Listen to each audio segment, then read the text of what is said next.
भाई कहीं तो शोरूम में आग लगाई जा रही है तो कहीं शोरूम के आगे ओला की शान में जल से निकाले जा रहे हैं। क्यों ओला के डाउनफॉल का पूरा क्रेडिट कुणाल कामरा को नहीं बल्कि ओला के खुद भावेश अग्रवाल को जाना चाहिए और ओला पर पहला ऑफिशियल फाइन भी लग चुका है।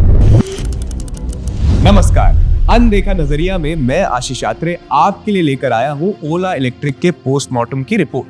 मुझे मालूम है आप अब तक हुए ओला इलेक्ट्रिक फसाद से वाकिफ जरूर होंगे।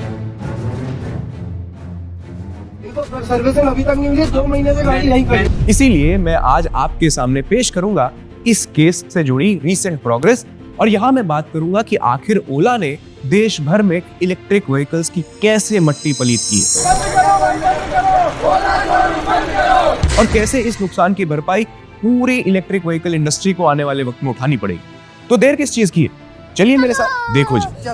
ओला इलेक्ट्रिक स्कूटी साल 2021 में सामने आई और ऐसे वक्त में लॉन्च हुई थी जब दुनिया भर में इलेक्ट्रिक व्हीकल्स बड़े बड़े वादे कर रहे थे और टेस्ला जैसी बड़ी कंपनी ने बड़े डेडिकेटेड तरीके से अपने वादों पर अमल भी करना शुरू कर दिया था। साल 2022 के एक क्लेम के हिसाब से ओला ने दिन में 1000 स्कूटी तक बेची है। धीरे धीरे ओला ने ईवी स्कूटर्स के मार्केट पर कब्जा कर लिया था with a 49% estimated share in the financial year 2025। और इन सारी ग्लोरियस सेल्स और ग्रोथ के दौरान लगातार खराब कस्टमर सर्विस एक्सपीरियंसेस की रिपोर्ट्स आ रही थी।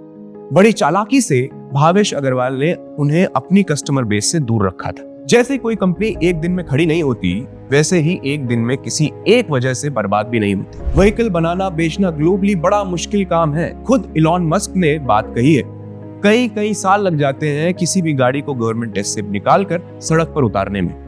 रतन टाटा और आनंद महिंद्रा जैसे जायंट्स ने कितनी मशक्कत कर जिम्मेदारी के साथ ये काम किया है। हाँ, ये काम ओला के लिए भी मुश्किल रहा होगा, लेकिन ईवी की तरफ बढ़ते कंज्यूमर अट्रैक्शन और कई सारे गवर्नमेंट स्कीम्स ने ओला की नैया पार लगाई है। भारत सरकार की फेम 2 स्कीम और ऑटोमोबाइल PLI स्कीम के तहत ओला ने काफी सारी सब्सिडीज का फायदा उठाया है to get things rolling into a perfect sense। इन्हीं फैक्टर्स में से एक था the celebrity and influencer status that startup owners and entrepreneurs have enjoyed during the Make in India and Shark Tank वाला दौर, जिसके चलते बिजनेस ओनर जैसे ओला के भावेश अग्रवाल, बाइजू के बाइजू रविंद्रन और पेटीएम के विजय शेखर शर्मा और अश्नीर ग्रोवर ने, लेकिन जैसे ये है ये बराबर आ रहा है, ये जमकर मार्केट मैनिपुलेट किया और अब लोगों को पता चल चुका है कि इन लोगों की कंपनियां आर इन मेजर ट्रबल।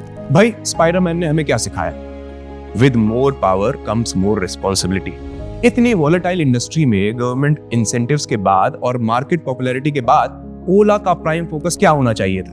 भाई service expansion, improvement in existing concerns and brand image वगैरह वगैरह। सोचने वाली बात है कि जो कंपनी 1000 स्कूटर्स दिन के हिसाब से बेच रही हो और रोज 80,000 के आसपास कस्टमर कंप्लेंट्स आ रही हो, उसका ओनर मीडिया प्लेटफॉर्म्स पर जाकर उल जुलूल बकवास कैसे कर सकता है?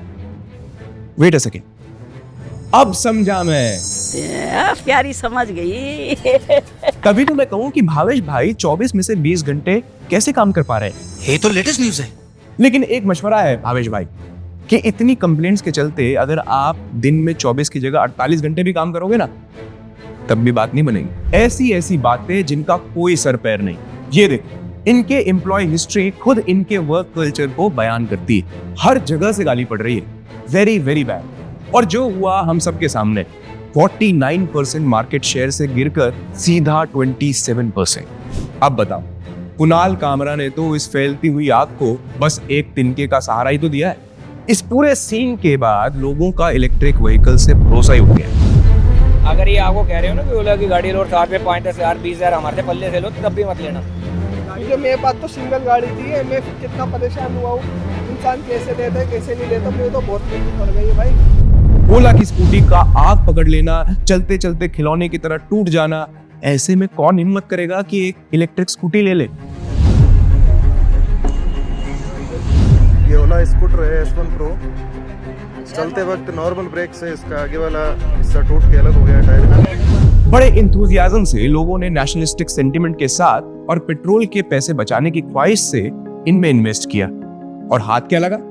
बाबा जी का। बताओ, बाबा जी का ठुल्लू का विकिपीडिया किसने बनाया? कौन है?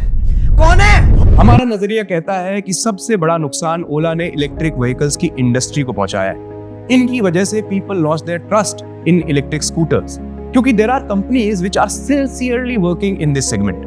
बजाज चेतक, एथर और टीवीएस IQ बड़े फूंक फूंक कर अपने कदम जमाने की कोशिश कर रहे हैं। इस बदनामी का बोझ तो अब इन्हें भी उठाना पड़ेगा। ताजा खबरें कहती हैं कि हैदराबाद के रहने वाले सुनील चौधरी की कंप्लेंट के चलते डिस्ट्रिक्ट कंज्यूमर कमीशन ने ओला को डायरेक्ट किया है to refund 1,63,000 along with a 10,000 रुपए कंपनसेशन। इतने हंगामे के बाद अब ट्रांसपोर्ट मिनिस्ट्री और कंज्यूमर अफेयर्स की नींद धीरे धीरे खुल रही है और सूत्रों के हवाले से खबर भी आई है कि गवर्नमेंट डिपार्टमेंट्स इस मामले में सीरियस एक्शन ले सकते हैं। ये तो आने वाला वक्त बताएगा कि ओला नाम का ऊंट किस करवट बैठता है। बहरहाल देश के मिडिल क्लास का अच्छा खासा पैसा इन स्कूटरों में अटक चुका है। कई लोग उम्मीद हो चुके हैं, कई लोग अभी भी आस लगाए बैठे हैं कि कुछ चमत्कार हो जाए। हम चाहते हैं कि सरकारी प्रयोग इस पर सख्त कदम उठाए और लोगों के नुकसान की भरपाई शुरू हो सके। अगर आपके पास ओला के लिए कुछ खास संदेश है तो उन्हें हमसे जरूर शेयर करें यहाँ नीचे कमेंट सेक्शन में। अगर आपको ये वीडियो पसंद आई है तो वीडियो को लाइक और शेयर जरूर करें। आपका प्यार हमें 20,000 YouTube सब्सक्राइबर तक पहुंचा चुका है। नजरिया की टीम की तरफ से शुक्रिया। अगर सब्सक्राइब नहीं किया है तो प्लीज अभी ये बेल आइकन दबाइए। मैं हूं आशीष आत्रे, आपके लिए ऐसी और मजेदार वीडियोस लेकर आता रहूंगा। अपना ध्यान रखिए, खुश रहिए, अलविदा।